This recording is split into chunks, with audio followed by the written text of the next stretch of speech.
مفتی صاحب دوسرا سوال یہ ہے کہ کیا غائبانہ نماز جنازہ پڑھنا جائز ہے؟ حضور علیہ الصلوۃ والسلام سے کیا یہ ثابت ہے غائبانہ نماز جنازہ پڑھنا؟ جہاں تک تعلق ہے غائبانہ نماز جنازہ کا، تو ہمارے فقہا نے یہ لکھا کہ غائبانہ نماز جنازہ پڑھنا جائز نہیں، میت کا نمازیوں کے سامنے موجود ہونا یہ ضروری ہے۔ تقریباً ہمارے تمام فقہا نے یہ لکھا ہے شرط وہاں حضورہ فلا تصیح علی غائب، نماز جنازہ کے صحیح ہونے کے لیے یہ شرط ہے کہ میت حاضر ہو، غائب پر نماز جنازہ جائز نہیں۔ البتہ ایسی روایت سے اعتراض کیا جاتا ہے اور اختلاف بھی کیا جاتا ہے کہ حضور صلی اللہ تعالی علیہ وسلم نے اپنے دور میں حبشہ کے نجاشی کی نماز جنازہ غائبانہ نماز جنازہ پڑھی تھی، تو اس کا جواب یہ دیا جاتا ہے کہ آپ نے جو حبشہ کے نجاشی کی نماز جنازہ پڑھی تھی وہ آپ کی خصوصیت سے ہے۔ ایک تو اس لیے کہ وہ میت آپ کے سامنے حاضر کر دی گئی تھی، جی بالکل ٹھیک، جیسا کہ اس وقت جو صحابہ کرام علیہم رضوان حضور صلی اللہ تعالی علیہ وآلہ وسلم کے ساتھ تھے، انہوں نے بھی یہ گمان کیا کہ میت حضور کے سامنے موجود ہے۔ اس بارے میں روایت حضرت عمران بن حسین رضی اللہ تعالی عنہ کی روایت ہے، آپ فرماتے ہیں ان رسول اللہ صلی اللہ علیہ وسلم قال ان اخاکم النجاشی قد مات فصلوا علیہ فقام فصففنا خلفہ فکبر علیہ اربعا وما نحتسب الجنازۃ الا بین یدیہ۔ ابن حبان میں یہ روایت موجود ہے۔ آپ فرماتے ہیں رسول اللہ صلی اللہ علیہ وسلم نے فرمایا تمہارے بھائی نجاشی کا وصال ہو گیا ہے، ان کی جنازہ پڑھو۔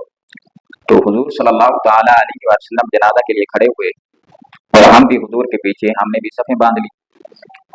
حضور صلی اللہ تعالی علیہ وآلہ وسلم نے چار تکبیریں پڑھی اور آپ فرماتے ہیں وما نحتسب الجنازۃ الا بین یدیہ، ہم جنازے کو حضور کے سامنے گمان کر رہے تھے، گویا ہمیں ایسے لگ رہا تھا کہ جیسے جنازہ حضور کے سامنے ہے۔ ٹھیک ہو، تو اس اعتبار سے یہ خصوصیت ہو گئی کہ اس وقت یہ جنازہ جو ہے حضور کے سامنے حاضر کر دیا گیا تھا۔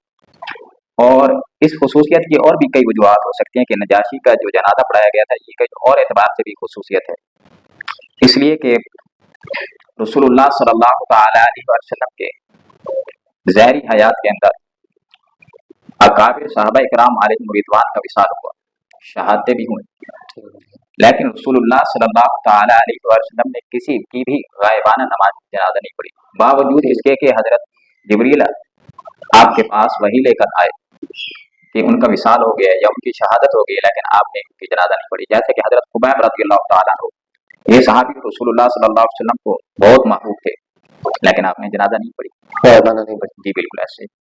اور رسول اللہ صلی اللہ تعالی علیہ وسلم کے وصال کے بعد حضرات خلفائے اربعہ ان کا وصال بھی ہوا، شہادتیں بھی ہوئی، اور جنازے کے اندر تمام صحابہ کرام علیہ رضوان موجود نہیں تھے، ان تک خبریں پہنچی تھی، لیکن کسی صحابی نے بھی ان حضرات کی غائبانہ نماز جنازہ نہیں پڑھی۔ ان وجوہات کی بنیاد پہ یہ کہا جاتا ہے کہ آپ علیہ الصلوۃ والسلام نے جو نجاشی کی جنازہ پڑھی تھی وہ آپ کی خصوصیت سے ہے، اور آپ نے اصول فقہ کی کتابوں میں یہ بات پڑھی ہے کہ جو چیز خاصہ ہو اس پر مزید قیاس نہیں کیا جاتا، جیسا کہ حضرت خزیمہ رضی اللہ تعالیٰ عنہ کی حدیث، آپ رضی اللہ تعالیٰ عنہ کی شہادت کو رسول اللہ صلی اللہ تعالی وسلم نے دو آدمیوں کی شہادت کے برابر ٹھہرایا تھا، لیکن یہ آپ کی خصوصیت تھی، تو خصوصیت کی وجہ سے اس پر ہم یہ قیاس نہیں کر سکتے کہ حضرت ابوبکر صدیق رضی اللہ تعالیٰ عنہ چونکہ آپ کی شان اور آپ کا مقام زیادہ ہے تو ان کی بھی شہادت دو کے قائم مقام ہو سکتی ہے، لیکن نہیں، اس لیے کہ آپ کی خصوصیت ہے۔ تو ایسے ہی غائبانہ نماز جنازہ جو نجاشی کی پڑھائی گئی تھی وہ صلی اللہ تعالی علیہ وسلم کی خصوصیت تھی، اور خصوصیت پر قیاس نہیں کیا سکتا، اس لہٰذا کسی کے لیے غائبانہ نماز جنازہ پڑھانا یا پڑھنا جائز نہیں۔ مفتی صاحب دوسرا سوال یہ ہے میرا کہ کیا یہ جو تعویذ لٹکانا ہے یہ شرعاً جائز ہے، اس کا شرعی حکم کیا ہے؟ دیکھیں قرآن پاک میں ہے वनुनज़्ज़िलु मिनल कुरानि मा हुवा शिफ़ाउन व रहमतुल लिल मुमिनीन वला यज़ीदु ज़ालिमीना इल्ला ख़सारा। हम कुरान मजीद में वो चीज भी नाज़िल फरमाते हैं जो मोमिनीन के लिए शिफा और रहमत है, जबकि जालिमों के लिए सिवाय नुकसान के और कुछ ज्यादती नहीं। अब ये आयत मुतलक है, मुतलकन फरमाया गया कि कुरान पाक जो है मोमिनीन के लिए शिफा है। तो चाहे तो कुरान पाक को पढ़ा जाए, चाहे इसको पढ़कर दम किया जाए, चाहे इसका तावीज़ बनाकर गले में लटकाया जाए, तो हर तरह से ये शिफा है। और फिका हनफी का ये उसूल है, इन्नल मुतलक यजरी अला इतलाक़िही हत्ता यक़ूमा दलीलुत तक़य्यिद, कि मुतलक जो है वो अपने इतलाक पर जारी होता है। जब हुक्म मुतलक आए तो अपने इतलाक पर रहेगा। तो आप किसी भी तरीके से आप चाहे दम करके तवीज़ बनाकर कुरान पाक से शिफा हासिल की जा सकती है।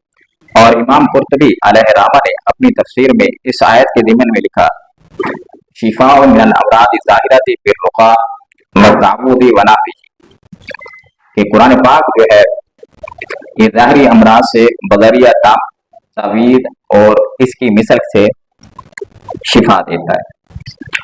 और अहादीस मुबारका में भी दम और तवीज़ के जायज़ होने के बारे में हमें हुक्म मिलता है। तिरमिज़ी शरीफ की हदीस पाक है,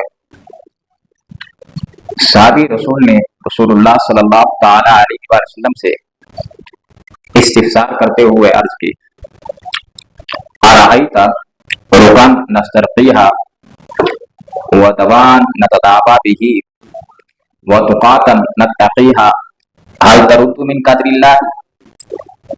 पूछा, या रसूलुल्लाह सल्लल्लाहु अलैहि वसल्लम, हमारी रहनुमाई फरमा दीजिए, हम ये जो दम कराते हैं या तवीज़ पहनते हैं या हम इलाज कराते हैं या हम परहेज करते हैं बीमारी के अंदर, क्या ये अल्लाह की तकदीर को रद्द कर सकती है? तो आप सल्लल्लाहु अलैहि वसल्लम ने फरमाया, हिया मिन क़दरिल्लाह, ये भी अल्लाह की तकदीर से है। गोया कि तकदीर के अंदर ही ऐसे लिखा हुआ है कि अगर आप ये कराएंगे तो आपको शिफा मिलेगी। ऐसी ही तिरमिज़ी शरीफ की और रिवायत है, हजरत अमर बिन शुआयब वो अपने वालिद से और वो अपने दादा से रिवायत करते हैं, रसूलुल्लाह सल्लल्लाहु अलैहि वसल्लम ने फरमाया कि जब तुम में से कोई सोते हुए डर जाए तो उसे चाहिए कि ये अल्फाज पढ़े, आऊज़ु बिकलिमातिल्लाहि ताम्मति मिन गज़बिही व इक़ाबिही व शर्रि इबादिही व मिन हमदाति शयातीन व अन यहज़ुरून।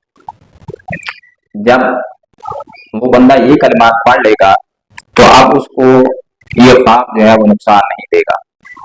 यही रावी आगे फरमाते हैं, फ़कान अब्दुल्लाह इब्न उमर युलक़्क़िनुहा मन बलग़ मिन बलदिही वमन लम यब्लुग़ मिनहुम कातबहा फी सक्किन सुम्मा अल्लक़हा फी उनुक़िही। हज़रत अब्दुल्लाह इब्न उमर रज़ियल्लाहु तआला अन्हु आपकी औलाद में से जो औलाद बालिग़ हो चुकी थी उनको ये अल्फाज सिखाया करते थे कि ये पढ़ें जब बीमार होते थे या कोई ऐसी सूरत हाल होती थी। और जो आपकी औलाद में से नाबालिग औलाद थी उनके लिए आप एक चमड़े में लिख देते थे और उसको उनके गलों में लटका दिया करते थे। अच्छा।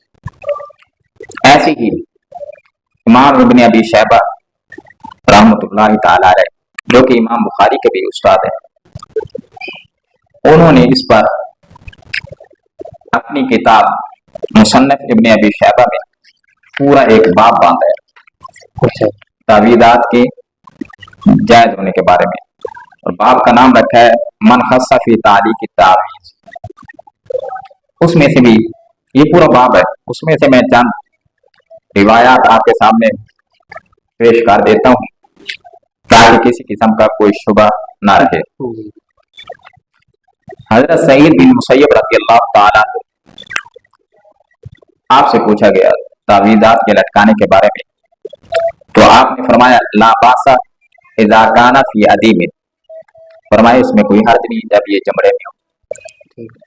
यहाँ पर मेरा एक और सवाल है, वो ये है कि जब हम मतलब कि बैतुल खला के अंदर जाते हैं जी, वो तो नापाकी की जगह है, तो वहां पर जो पहन कर जाते हैं फिर हाँ, इसलिए फरमा दिए गए इदा काना फी अदी में, जब वो क्या हो चमड़े में हो, चमड़े के अंदर हो फिर कोई हर्ज कोई हर्ज नहीं है। ऐसे जेब में कोई चीज है तो कोई हर्ज नहीं, नहीं। अच्छा ठीक हो, जब चमड़े में हो।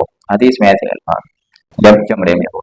ऐसे हजरत मुजाहिद रजी अल्लाह ताला आपसे भी रिवायत मिलते हैं, ये भी इमाम इब्न अबी शैबा ने लिखे, कान मुजाहिदन यक्तुबु लिन्नासी तावीदा फयुअल्लिकुहु अलैहि।